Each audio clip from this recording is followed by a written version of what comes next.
같이 한번 기도하겠습니다. 존귀하신 주님 참으로 감사합니다.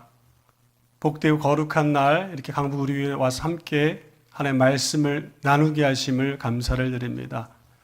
하나님, 우리가 주의 음성을 듣기 원합니다.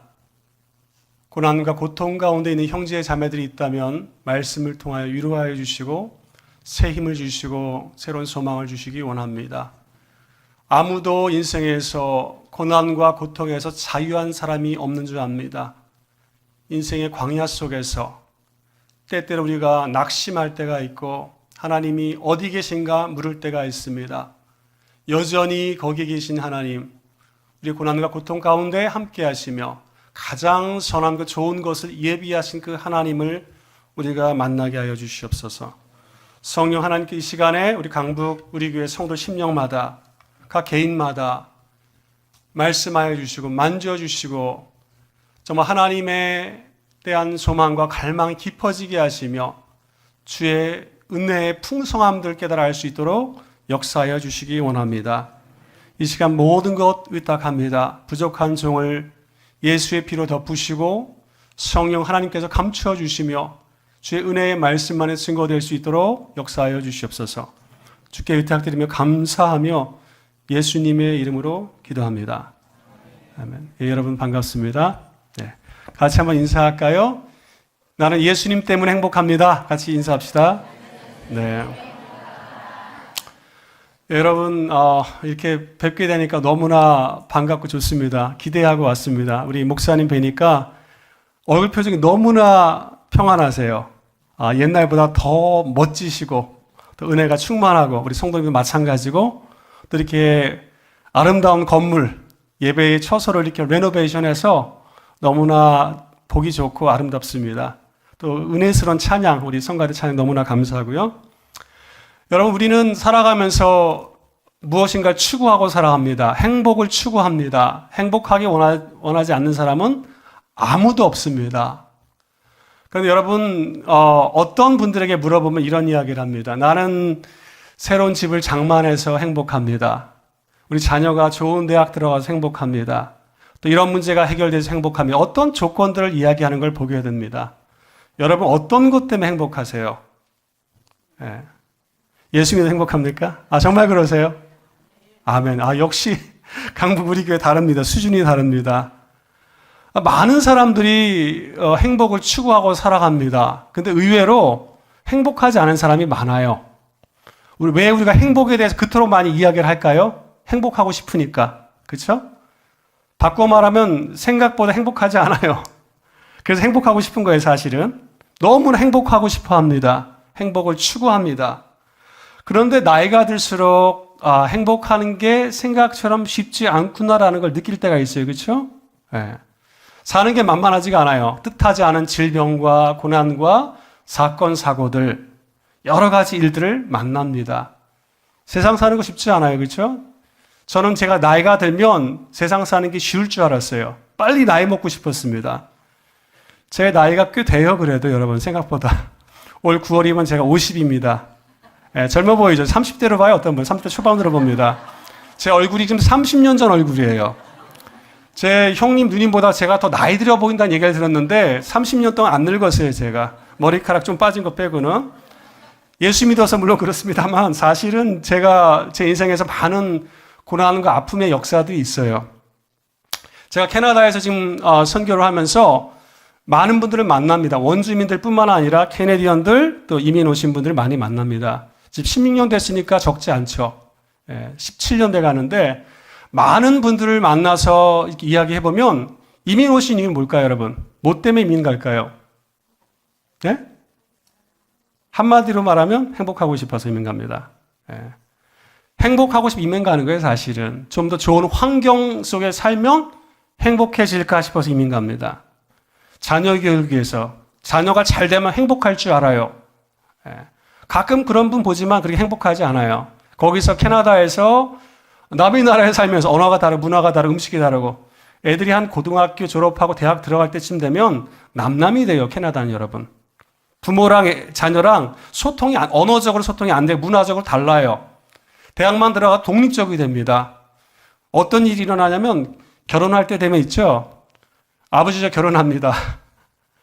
어서 하냐? 아버지 집 뒷마당에서요. 도와줄 거 없냐? 없다고 합니다. 멋있는 옷 입고 오세요. 그래요. 자녀하고 부모 간의 관계들도 그게 만만치가 않아요. 또 정상적인 잡을 갖기 비즈니스 하기 쉽지가 않습니다. 한국에서 예를 들면 스카이대 명문대 출신을 많아요. 캐나다 같은 경우는. 또 비즈니스 하시는 분들 중에 시골에 가보면 교수 출신도 많아요. 교수, 대기업 중역 하셨던 분들. 그러니까 깡촌에 들어가서 일하고 비즈니스 하시는 거예요. 조그만 구멍가게 하시는 거예요. 할 수 있는 게 별로 없어요. 행복하고 싶어서 왔지만 행복한 사람들 별로 생각처럼 많지가 않아요. 그렇게. 네. 저는 한국이 더 좋아 보입니다. 솔직히 말씀드리면. 미세먼지만 빼고. 와보니까 미세먼지가 심한데 너무 한국이 살기 좋아요. 사실은. 해외 나가면 한국이 얼마나 살기 복된 나라인가. 말씀의 은혜가 있고 아무 때나 병원에 갈 수 있고. 병원 저 자주 못 가요. 아파도 수술하는 거 6개월 기다려요. 보통. 기다리다 죽는다는 소리 합니다. 사실. 진짜 농담이 아니고. 한국에 들어와 이민자들이 많이 검사받고 치료받으러. 잡을 구할 수가 없습니다. 언어가 안 통합니다. 문화적으로 안 맞아. 이방인입니다. 거기다가 해외 근로자 신분에 불과해 우리가 이민 가게 되면. 그렇죠? 해외 근로자 신분밖에 안 돼요. 할 수 있는 게 별로 없어요. 서울대에 나와도 교수여도 아무 소용이 없어요. 캐나다에서는. 사회적인 가장 밑바닥에서 살아가요. 사실은. 이민 간 사람 너무 부러워하지 마세요. 저는 나중에 은퇴하고 나면 한참 70쯤 되면 한국 와서 살고 싶어요. 너무 한국이 아름답고 좋습니다. 많은 사람들이 행복을 추구하지만 그렇게 행복하지 않아요. 캐네디언들은 어떻습니까, 여러분? 생각보다 행복하지 않아요. 가정이 어려워요, 사실은. 50% 이상이 이혼합니다. 또 나머지 30%는 20%, 30%는 그냥 결혼한 상태만 유지하고 살아가요. 행복해 보이는 사람 20%, 30% 되지 않아요. 캐네디언조차도. 여러분, 예수를 믿든 안 믿든 많은 사람들이 사실 행복을 추구하지만 생각처럼 행복하지가 않아요. 특별히 내 인생 가운데 고난과 고통, 뜻하지 않은 어려움들, 내 인생이 원하지 않는 방향으로 갈 때에는 더군다나 불행하다고 느낍니다. 여러분 혹시 이 중에 불행하다고 느끼는 분 계세요? 안심하시기 바랍니다. 나 혼자만 힘든 게 아니에요. 나 혼자만 어려운 시간 통과하는 게 아닙니다. 겉보기엔 다 평안해 보이고 웃고 잘 되는 것 같고 그렇지만 의외로 많은 사람들이 가정에 문제가 있어요. 아픔이 있습니다. 질병의 문제, 관계적인 문제, 자녀 문제, 재정의 문제, 또 상처들. 많은 사람들이 방황을 합니다. 방황을 합니다. 인생의 의미와 목적을 찾아서 방황을 합니다. 저 개인적으로도 방황을 한 적이 좀 있어요. 저희 선치는 반월에서 안산에서 목회를 하셨고 많은 어려움이 있어요. 지난번에 아마 제가 말씀드렸던 것 같은데 선치는 교통사고로 갑자기 소천하셨어요. 목회하시다가 환갑이 지나서. 또 저희 모친은 기도의 용사였습니다. 기도하면 병자들도 고쳐지고 귀신 들린 사람 떠나가는 걸 봤어요. 그런데 저희 모친께서도 많은 그 질병들이 있었어요. 한 10여 년 이상은 질병의 시간들, 연약함을 가지고 사셨어요. 병원 생활을 오래 하셨습니다. 예수를 믿지만 때로는 뜻하지 않은 고난과 고통, 질병을 통과를 하게 되는 걸 보게 됩니다. 여러분, 이 고난과 고통의 문제는 아무도 예외가 없어요. 지금 고난과 고통 가운데 있습니까? 하나 특별한 위로가 있길 바랍니다. 또 때로 우리가 뜻하지 않은 고난과 고통을 통과할 때에 하나님의 특별한 예비하신 은혜와 섭리가 있어요. 그걸 믿으시기 바랍니다. 저는 제가 고3 때 공부를 꽤 잘했어요. 그렇게 안 보이시죠? 네, 잘했어요. 그래도. 저는 돈 많이 버는 게 목적이었으니까, 성공하는 게 목적이었으니까. 서울대를 지원할 만큼 잘했어요. 안양 신성구에서 반에서 1등 했으니까, 그때. 네. 고3 때 근데 내가 왜 공부해야 되는지, 우울증에 막 그때 불교 철학책을 보고 막 일반 철학 있죠. 철학책을 보고 많은 시간을 방황을 했어요. 내가 왜 살아야 하는지, 그리고 하나님께서 왜 내 인생 가운데 이런 어려움을 두셨는지를 고민을 했었어요. 여러분 성경에서는 사실 고난과 고통의 문제들을 이야기할 때에 이거는 선하다 악하다라고 말하지 않아요. 사실은 고난과 고통, 질병 자체를 선하다고 말하지는 않습니다. 그렇죠? 예. 누가 사건 사고, 교통사고 당한 걸 선하다고 말하지는 않아요. 예. 고통은 고통이에요. 고통이 때로는 우리에게 축복이 될 수 있습니다. 언제 그렇습니까? 내가 하나님을 떠날 때 하나님께서 일부러 우리를 돌이키기 위해서 징계적인 참 깨달으라고 고난과 고통을 허락하실 때가 있어요. 그런데 그때를 제외하고는 또 아닌 경우도 많다라는 거예요. 의외로 내가 알지 못하는, 예상치도 못했던 고난과 고통의 시간을 우리가 통과합니다. 신앙생활의 어떤 겨울을 만날 때가 있어요. 광야 같은 시간들을 보낼 때가 있습니다. 하나님은 과연 나와 함께 하시는가? 나의 음성을 듣고 계시는가? 나의 기도는 내가 5년, 10년 동안 기도했는데 상황은 여전합니다. 하나님의 부재를 느낍니다. 하나님의 존재에 대해서 의심스러울 때가 있어요. 하나님이 침묵하시는 것처럼 느낄 때가 있습니다. 많은 질문이 내 안에 찾아올 때가 있습니다. 믿음과 현실 사이에서 하나님은 어디 계시는가? 라는 질문을 합니다. 여러분, 저는 사실 시편 말씀을 굉장히 좋아합니다. 아침 저녁으로 들어요, 시편 말씀을. 보는 게 아니고 듣습니다. 요즘은 참 좋더라고요. 딱 키면, 스위치만 누르면 자동으로 낭송이 되잖아요. 그렇죠? 어쩔 때는 1편부터 끝까지 150분까지 다 들어요. 앉아가지고, 앉은 자리에서. 그 말씀 자체가 얼마나 위로가 되고 격려가 되는지 시편 말씀을 보면서 많은 위로를 경험하게 됩니다. 왜 그러냐면 여러분, 시편을 보면 하나님과의 인격적인 친밀함이 있어요. 그 속에 시편 저자들의 슬픔과 탄식과 눈물과 절망들이 있어요. 그 속에서 하나님을 향해서 부르짖는 간구가 있는 걸 보게 됩니다. 여호와여 어찌하여 침묵하십니까? 여호와 일어나소서 구원하소서 내가 거진 죽게 되었나이다. 악인들의 형통함에 대해서 때론 절망하는 시편 기자들도 있습니다. 여러분, 세상은 정의롭게 돌아가면 좋은데 정의롭습니까? 그렇지 않아요. 악인들은 더 장수하고 요즘은 좋은 거 많이 나오잖아요. 그렇죠? 네. 좋은 거 먹고 건강하고 형통하는 것처럼 보여요. 예수 믿는 사람은 오히려 어려운 시간들, 고난과 고통의 시간을 겪는 걸 때로는 우리가 보게 됩니다. 인생의 어려운 시간을 지날 때 혹은 요즘처럼 살기 힘들어요. 그렇죠? 요즘은. 먹고 살기 힘든다는 얘기 많이 합니다. 많은 분들 만나면. 그 옛날에도 사실 먹고 살기 힘들었어요. 따지고 보면. 옛날에 지금이랑 동일해요. 참 사는 게 만만치 않아요. 나이 들수록 사는 게 만만치 않구나라는 걸 느낍니다. 저는 시편 말씀을 통해서 하나님을 믿지만 예수 믿는 사람, 하나님을 믿는 사람들에게 때로는 그럼 의심과 두려움과 상처와 절망의 시간이 찾아올 수 있구나라는 걸 경험하게 됩니다. 여러분, 우리는 고난과 고통에서 자유하지 못해요. 우린 다 죽어요. 그리고 죽습니다. 이스라엘 역사를 한번 볼까요, 여러분? 이스라엘 역사는 여러분 고난과 고통의 역사였어요. 그렇지 않습니까, 여러분? 이스라엘 역사가 그래요. 하나님께서 아브라함을 택하셨을 아브라함, 이삭, 야곱, 이스라엘 민족을 볼 때에 하나님의 백성이 이렇게 편하게 산 적이 많지가 않아요, 의외로. 네. 하나님의 자녀로서 부름받았습니다. 아브라함이 선택받았어요. 죽음의 위기, 가뭄을 만납니다. 수많은 위협을 경험합니다. 아브라함만 그래요, 여러분? 그렇지 않아요. 아브라함, 이삭, 야곱, 요셉, 애굽으로 팔려갑니다. 감옥에서 죽을 뻔합니다. 노예가 되었어요.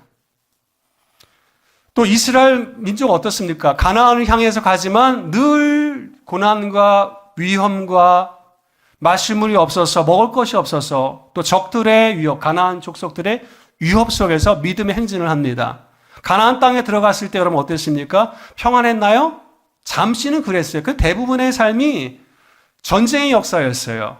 고난과 고통의 역사였습니다. 여러분, 그래서 성경의 어떤 신학자는 이 성경 자체 고난의 역사, 고난의 신학이라고 이야기를 하는 분도 있어요. 예수님도 마찬가지입니다. 고난의 시간을 겪으셨어요. 12제자 마찬가지죠. 사도 바울도 마찬가지입니다. 하나님의 은혜가 있지만 고난과 광야의 시간, 어려움의 시간은 어느 누구도 예외가 없어요, 사실은. 여러분의 인생은 어떠세요? 늘 평안하십니까? 늘 행복하세요? 행복하게 원하세요. 그렇죠? 저도 행복하게 원합니다. 그런데 행복하게 원하는 행복이라는 게 사실 하나의 감정이에요. 감정, 그렇죠? 감정이라는 게 뭐 어떻습니까? 왔다가 떠나가죠. 밀물과 썰물과 같아요. 행복감을 느껴요. 아이들이 건강할 때, 이쁘게 자랄 때, 모든 게 잘 될 때 행복감을 느껴요. 감정을 가져요. 그런데 그것이 어느 순간에가 사라진 걸 보게 돼요. 외적인 조건을 바라봤을 때, 그렇죠? 잘 되는 것 같지만 때때로 어려운 시간을, 고난의 시간을, 광야의 시간을 통과하는 걸 보게 됩니다. 여러분, 짐 엘리엇이라는 분 아시죠? 아우카 부족에 복음을 전하기 위해 들어갔습니다. 여호와는 나의 산성이시여 들어가서 기도하고 들어갔지만 가서 순교의 제물이었어요. 예수 그리스도 복음을 전하기 위해서. 그 안에는 엘리자벳 엘리엇이라는 분이 있어요. 그분도 마찬가지 선교사로 들어갑니다. 복음을 전하기 위해 들어갔다가 자기가 가장 신뢰했던, 자기를 도와줘야 너무나 절박하게 필요했던 그 통역사가 있는데 말을 할 줄 모르니까 죽어요. 갑자기 죽어요. 또 강도를 만납니다. 또 갑작스러운 홍수를 만납니다.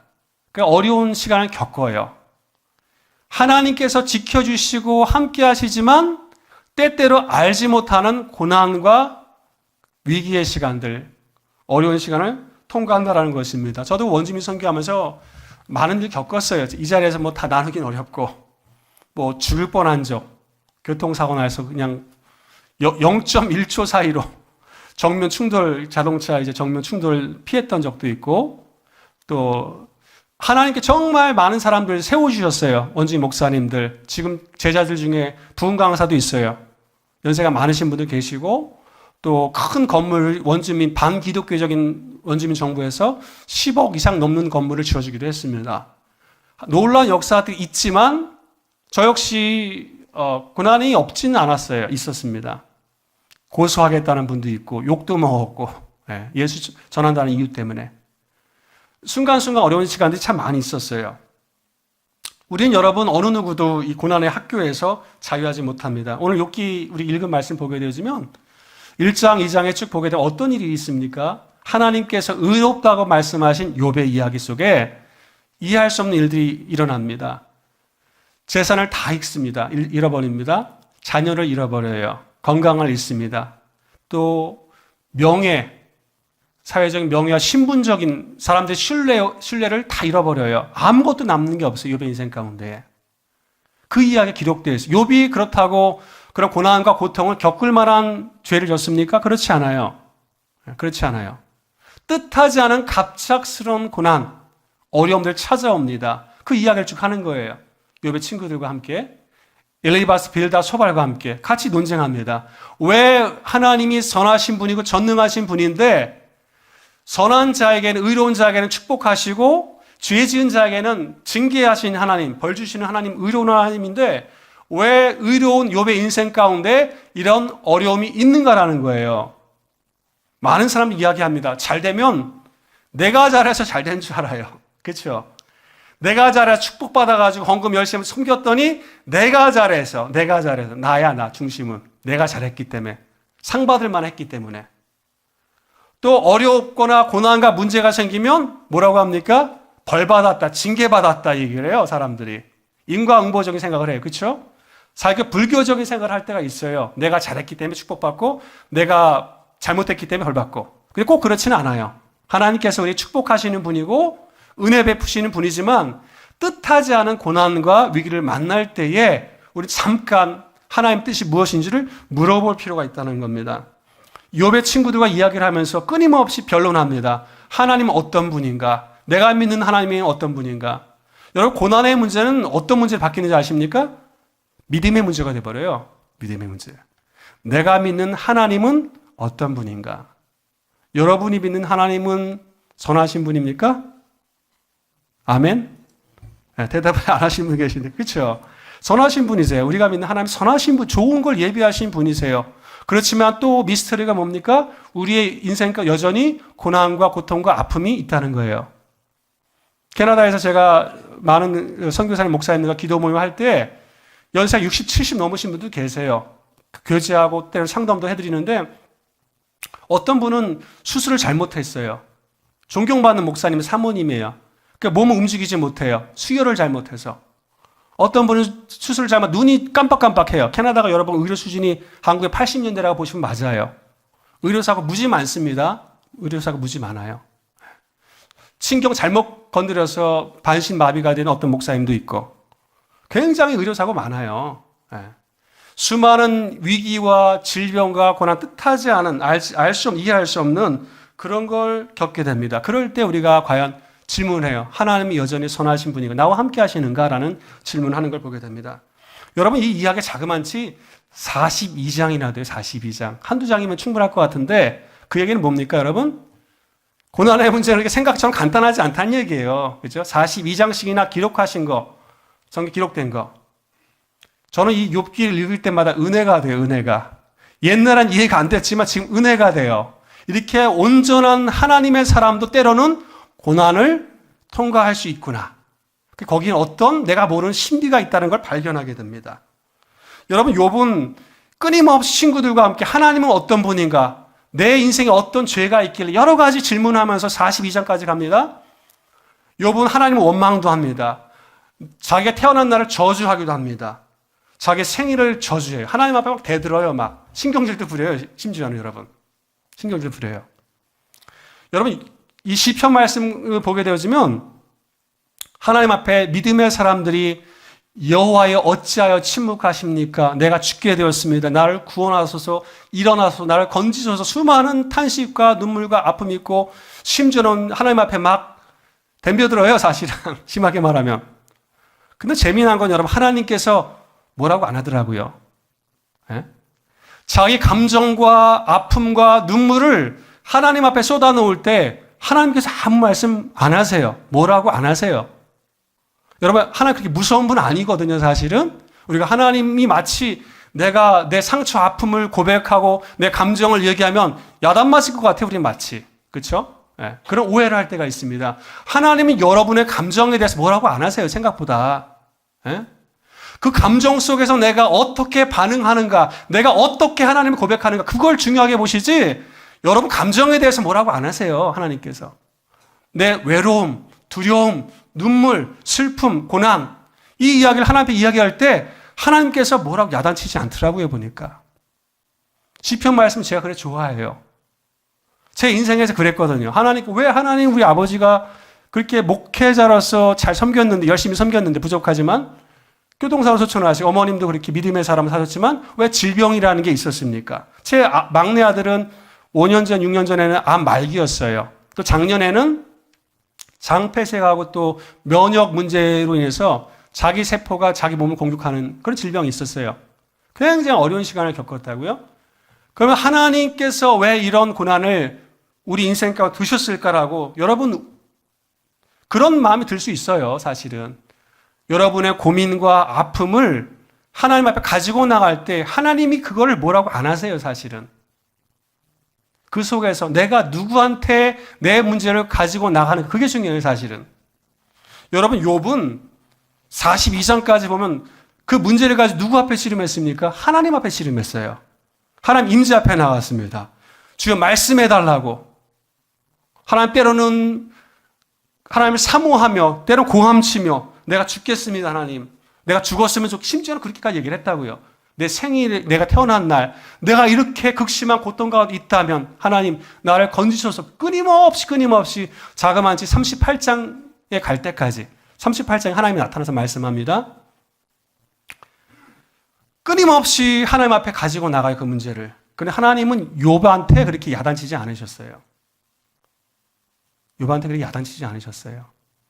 하나님은 오히려 욥을 귀하게 해보셨어요. 나중에 여러분 어떻게 보는지 아세요?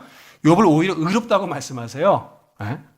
놀랍지 않습니까, 여러분? 하나님께 욥을 왜냐하면 욥이 의로워서 그런 게 아니에요. 하나님과 관계 속에 하나님을 신뢰했기 때문에 하나님 믿었기 때문에 문제와 고민과 아픔과 절망을 하나님 앞에 가지고 나갔다는 겁니다. 그 하나님은 오히려 욥을 의롭다고 얘기를 해요. 하나님을 막 디펜스했던 하나님을 막 옹호했던 하나님은 옳은 분이다. 네가 잘못했다. 야단치고 막 정죄했던 욥의 제 친구들을 야단치세요 오히려. 네. 여러분 우리 같으면 어떻게 합니까? 이 세 친구들이 그 하나님을 변호했잖아요. 하나님 의로운 분이다. 회개해라. 그럼 우리가 당연히 욥의 제 친구를 칭찬해야 것 같은데 그러지 않았다는 거 하나님께서. 오히려 욥을 칭찬하세요. 왜 그렇습니까? 하나님을 알았기 때문에 그래요. 욥은. 하나님을 신뢰했기 때문에 그렇습니다. 여러분 오늘 말씀을 보게 되지면 2절 말씀 한번 같이 한번 보겠습니다. 다 함께 같이 한번 읽겠습니다. 시작. 주께서는 못하실 일이 없사오며 무슨 계획이든지 못 이루실 것이 없는 줄 아오니. 네. 여러분 이 말씀 잘 보시기 바랍니다. 욥의 고백이에요. 지금 오늘부터 중요한 욥의 변화입니다. 고난을 통과한 사람들에게 일어나는 변화를 이야기하고 있어요. 여러분 고난을 통해서 사람이 성숙해요. 고난과 고통을 통해서 하나님을 만납니다.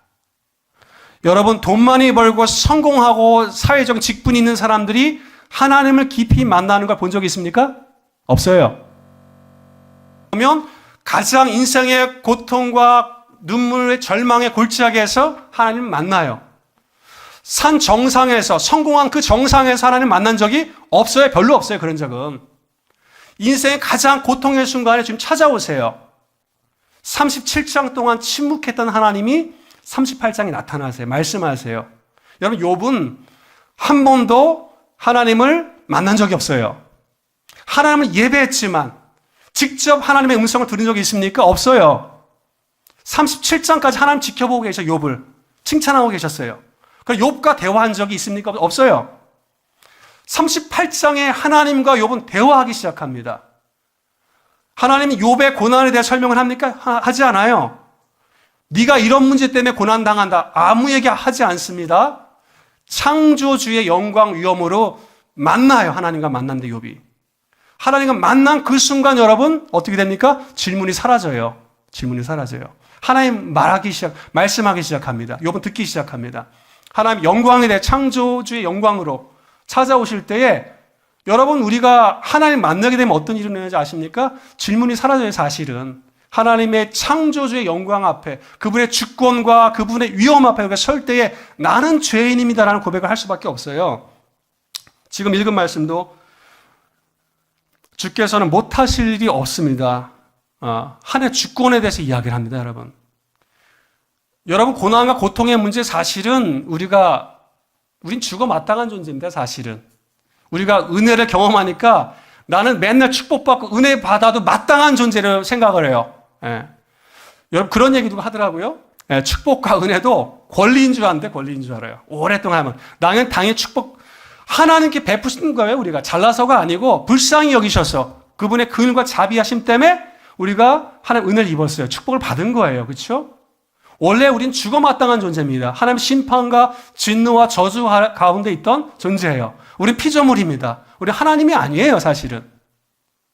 욥은 지금 2절 말씀에 하나님의 주권에 대해서 이야기를 하죠. 나는 피조물입니다. 하나님에는 불가능한 것이 없습니다. 하나님의 계획과 하나님의 주권과 하나님의 섭리는 내가 그 앞에 내가 할 말이 아무것도 없이라는 고백을 하는 거죠. 2절 말씀에. 예수를 만난 사람, 하나님 깊이 만난 사람의 고백이 그렇습니다. 3절 말씀만 같이 한번 볼까요? 시작. 무지한 말로 이치를 가린 자는 누구이니까 나는 깨닫지도 못한 일을 말하였고 스스로 알 수도 없고 헤아리기도 어려운 일을 말하였나이다. 아멘. 이 고백도 중요합니다. 하나님 만나니까 어떻게 됩니까? 자기 발견하죠. 자기 발견. 자기의 무지를 발견합니다. 하나님 나는 내가 무식한 자입니다. 무지한 자입니다. 여러분 지혜로운 자는 하나님 만난 사람 어떤지 알아요? 겸손하죠. 내가 무지한 사람인 줄 알아요. 깨달아요.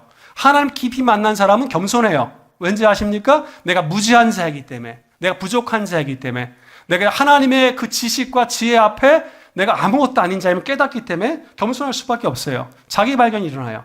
내가 얼마나 무지한 자인가. 하나님에 대해서 또 다른 사람에 대해서 내가 함부로 말했구나. 내 교회에 대해서 어느 형제에 대해서 함부로 말했구나. 자기 발견이 일어나요. 하나님 깊이 만나면 여러분 말에 절제가 일어납니다. 그렇죠? 함부로 말하지 않아요. 내가 무지한 중에 우리 함부로 말해요. 함부로 판단합니다. 저 친구, 저 형제, 저 자매 뭔가 문제가 있기 때문에 그 쉽사리 판단하고 정죄한다는 거죠. 그런데 고난과 고통 가운데 하나님 만나게 되면 자기 발견이 일어나요. 내가 얼마나 무지한 자인지, 내가 얼마나 함부로 말했는지, 하나님에 대해서, 교회에 대해서, 이웃 형제들에 대해서 또 리더에 대해서 내가 얼마나 함부로 말했는지 깨닫게 됩니다. 4절 말씀 한번 같이 한번 보겠습니다. 시작. 내가 말하겠사오니 주는 들으시고 내가 주께 묻겠사오니 주여 내게 알게 하옵소서. 예, 하나님에 대해서 질문하죠. 질문합니다. 여러분 신앙의 본질은 뭡니까? 질문이에요. 질문. 하나님께 묻는 거예요. 또 내가 듣는 거예요. 그렇죠? 하나님의 음성을 듣는 거예요. 하나님께 질문하고 묻고 듣는 겁니다. 그래서 순종하는 겁니다. 우리 신앙의 본질이 뭡니까? 관계죠. 여러분 관계가 깊어지려면 물어봐야 돼요. 알아야 돼요. 상대방을. 그렇죠? 물어보고 들어야 돼요. 예. 서로 묻고 들어야 돼요. 우리 관계가 깊어지려면 여러분 부부관계 어떻습니까? 대화 많이 하세요? 묻고 듣습니까? 그렇죠? 우리 많이 하는 줄 믿습니다. 예. 우리 강북 우리 교회 성도님들은 워낙 수준이 높아서 하나님을 아는 지식이 풍성하고 서로 간에 아는 지식이 풍성한 줄 믿습니다. 예. 여러분 질문이 생겨요. 알고 싶어진다는 거예요. 하나님을. 내가 고난과 어려움 속에서 하나님을 향한 그 영적 갈망이 생겨요. 내가 주를 찾기에 갈망합니다. 내가 목마릅니다. 주의 음성을 듣기 원합니다. 주여 말씀하옵소서 내가 듣기 원합니다. 그런 목마름이 생긴다는 거죠. 깊은 관계로 들어갑니다. 여러분 욥은 하나님을 알았고 예배했지만 지식이었어요. 지식. 인격적인 인카운터 영적인 만남이 일어나요. 하나님과. 관계가 깊어져요. 하나님 어떤 분인지. 하나님 제한받는 분이 아니구나. 내 생각에 내 틀 속에 제한받는 분이 아니구나 깨닫게 됩니다. 5절 말씀 같이 한번 볼까요? 시작. 내가 주께 대하여 귀로 듣기만 하였사오니 이제는 눈으로 주를 배움나이다. 주님을 만나죠. 주님을 만나죠. 내가 주님에 대해서 들었지만 이제는 내가 주님을 봅니다. 봅니다. 여러분 듣는 것도 중요하지만 만나셔야 돼요. 하나님을. 말씀을 통해서 더 깊이 인격적으로 주님을 만나시기 바랍니다. 주님을 볼 수 있는 눈이 열려지길 바랍니다. 여러분 고난과 고통의 시간은 어느 누구도 원하지 않아요. 사실은. 그럼에도 불구하고 그 시간 속에서 하나님을 더 깊이 알아가고 하나님을 보게 되는 그런 은혜가 있습니다.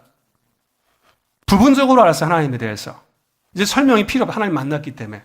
천국에 대해서 예수 그리스도에 대해서 하나님에 대해서 우리가 그분을 만나게 되어지면 더 많은 설명도 중요하지만 그것보다는 이제 내가 내 안에 충분한 거예요. 내 안에 충분한 거예요. 내 안에 이런 고난이 왜 있을까? 때론 고난이 있다라는 것들 우리 인정합니다. 그렇지만 주님을 만나게 되면 그런 질문이 사라져요. 한 절 더 보겠습니다. 6절 말씀 다 함께 해볼까요? 시작. 그러므로 내가 스스로 거두어드리고 티끌과 제 가운데 회개하나이다.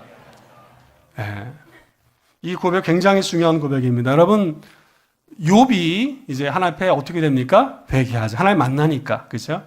하나님 만나면 어떤 일이 일어납니까? 회개하게 되어 있어요. 하나님을 만날수록 회개하게 되어 있어요. 내가 주의 이름을 깨달아갑니다. 하나님 깊이 만나면 만날수록 하나님 거룩한 임재 앞에 나갈수록 내가 주의 이름을 깨달아요. 그걸 뭐라고 말합니까, 여러분? 회개라고 얘기하죠. 하나님 만났기 때문에 깨달았기 때문에 방향전환이 일어나요. 방향전환, 메타노이아라는 말은 여러분 방향전환이죠. 그렇죠? 굉장히 좋은 말입니다. 회개합시다 하면 굉장히 싫어하는 경우 많아요. 내가 뭐 잘못한 거 뭐 야단치나 내가 뭘 잘못했다고 이렇게 하시는 분이 그렇지 않아요. 사실은 회개라면 너무나 좋은 말이에요. 방향전환하는 거예요. 내가 원했던 방향, 내가 행복을 추구하면서 내 자신을 추구했던 방향, 내 자신의 행복, 나의 목적, 나의 비전, 나의 꿈과 나의 소망, 나의 것만을 추구하다가 누굴 추구합니까? 이제 하나님을 추구하는 거예요. 하나님 나라를 추구합니다. 방향전환이 일어난다는 거예요. 그걸 메타노이아 회개라고 이야기합니다. 너무나 중요한 거. 날마다 우리 회개해야 돼요. 그래서 회개합니다. 돌이켜야 합니다. 왜냐하면 우리는 자동적으로 죄를 짓고 살아요. 나 자신을 위해 살아갑니다. 하나님보다는 하나님의 나라보다는 여러분 가르쳐줄 필요가 없어요. 옆에 있는 사람. 그렇죠? 나는 나 자신을 살아야 많은 경우에 그렇죠? 저도 때때로 그래요. 저도 하나님 앞에 회개합니다. 설명할 필요가 없어요. 우리가 놀고 먹고 행복을 추구하면서 내 목적을 위해 살아가 대부분의 사람들이. 그러던 것이 어떻게 됩니까? 고난과 고통 속에서 방향전환이 일어나요.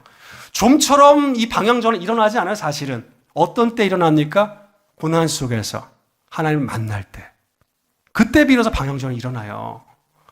그럴 때 고난과 고통, 많은 사람들은 절망하고 눈물 짓지만 그 속에 감추어진 하나님의 은혜가 있어요. 신비가 있어요. 물론 성경이 고통과 고난을 축복이라고 말하진 않지만 내가 그로 인하여 주의 율례를 배우게 되었나이다. 하나님을 내가 갈망하며 만나게 됐다는 이야기입니다. 여러분, 이 고난을 통해서 욥은 삶의 태도가 완전히 바뀝니다. 그렇죠? 목적이 바뀝니다. 방향전환이 일어나 태도가 바뀝니다. 겸손해졌어요. 심지어는 어떻게 바뀌는지 아세요? 중보자가 중보자. 욥은 의롭게 살았지만 다른 사람을 중보하는 사람은 아니었어요. 누굴 위해 중보합니까? 욥의 친구들을 위해서. 그 다음 절 말씀 읽어보면 하나님께 욥에게 제사 지내라고 얘기해요. 친구들을 위해서. 친구들 데려와서 함께 제사를 지내라. 그렇죠? 하나님은 욥의 친구들 데려와서 욥으로 하여금 중보자가 되게 하세요. 저들로 하여금 하나님 앞에 나가도록, 하나님 어떤 분인지, 또 나름대로 의롭게 살았지만 그러나 하나님 여전히 죄인된 우리. 여러분, 고난 속에서 예수를 만난 사람만이 중보자가 될 수 있어요. 이 세상 위로자가 될 수 있습니다. 저는 이 말을 참 좋아하는데 많은 교회에 이런 게 있더라고요. 예수를 만나면 인생의 방황이 끝이 납니다. 예수를 만나면 인생의 방황이 끝이 납니다. 좋은 교회를 만나면, 우리 강북 우리 같이 좋은 교회를 만나면, 좋은 목사님을 만나면 신앙의 방황이 끝이 납니다. 아멘. 여러분, 우리 인생의 방황이 끝났어요. 너무 많이 고민하지 말기 바랍니다. 또 신앙의 방황도 끝이 났어요. 그렇죠? 너무 방황하지 말기 바랍니다. 좋은 교회, 믿음의 공동체 가운데서 이렇게 예배하고 교제하고 말씀을 듣고 함께 하나님을 섬기고 이웃을 섬길 수 있다는 게 얼마나 큰 특권인지 몰라요. 고난 가운데 있을지라도 하나님의 선하신 분입니다. 여러분 인생 속에서 더 깊이 하나님을 만나는 여러분들에게 바랍니다. 제가 선교 보고는 다음 기회도 해야 될 것 같은 시간이 많지가 않아서 많은 어려움이 제 인생에 있었지만 하나님을 떠난 적도 있어요. 제가 한 1년, 2년 정도는. 그렇지만 그 속에서 하나님 찾아와 주시고 저를 설득해 주시고 위로해 주시고 제가 목사가 되기 싫었어요. 근데 하나님 부르실 때 제가 뭐라고 기도했냐면 하나님 저 그지같이 살기 싫어 이렇게 했어요. 그지 같은 기도했죠. 하나님 저 그지같이 살기 싫어 이랬어요. 제가 기도를 건방지게 하나님 앞에. 그러니까 하나님께서 불쌍히 근데 하나님 뭐라고 하는지 아세요? 내가 너 책임진다 그랬어요. 그 지금까지 왔어요. 하나님 은혜로. 캐나다 정말 살기 쉽지 않아요. 서바이벌 쉽지 않아요, 사실은. 그러니까 하나님 은혜로 지금까지 왔어요. 저희 월 그 집 주인이 거긴 150만 원, 200만 원이에요, 월세가. 150만 원이 생각합니다. 전세가 없어요, 거기는. 절반으로 90만 원, 90만 원 깎아줬어요, 주인이. 하나님께 놀라운 역사들, 뜻하지 않은 은혜들을 통해서 제가 지금까지 올 수 있도록 책임져 주셨어요. 책임져 주셨어요. 좀 하나님의 은혜가 있었기 때문에 제가 말씀을 전하고 지금까지 왔지, 아니면 저는 벌써 방황하고 어쩌면 이 자리에 설 수 없을지 몰라요. 하나님의 특별한 은혜 때문에 왔습니다. 고난과 고통이 있지만, 자유하지 못하지만, 그럼에도 불구하고 하나님의 특별한 위로가 있어요. 은혜가 있습니다. 저는 여러분 인생 제가 잘 모르지만, 여러분 인생의 주님의 은혜 가운데, 주님 깊이 만남으로 내가 주의 얼굴을 배움나이다. 그럴 때 여러분, 인생의 많은 문제가 풀려요. 마지막 장 42장 여러분 마지막은 어떻게 끝납니까? 회복으로 끝나요. 회복. 하나님 마지막은 회복에 있습니다. 못 잃었던 재산 회복합니다. 건강을 회복합니다. 가족을 회복합니다. 하나님 완전히 고난, 고통, 왜냐하면 하나님 그게 목적이 아니기 때문에, 특별한 섭리가 있기 때문에 그걸 다 회복하세요. 은혜 베푸세요. 가장 좋은 것 준비된 줄 믿습니다. 하나님은 온전히 신뢰하고 바라볼 때에 여러분을 통해서 회복의 역사, 여러분 가정에, 여러분 직장에, 여러분 주변 모든 사람들 가운데 회복과 구원, 치유 역사 일어나길 예수 이름으로 축원합니다.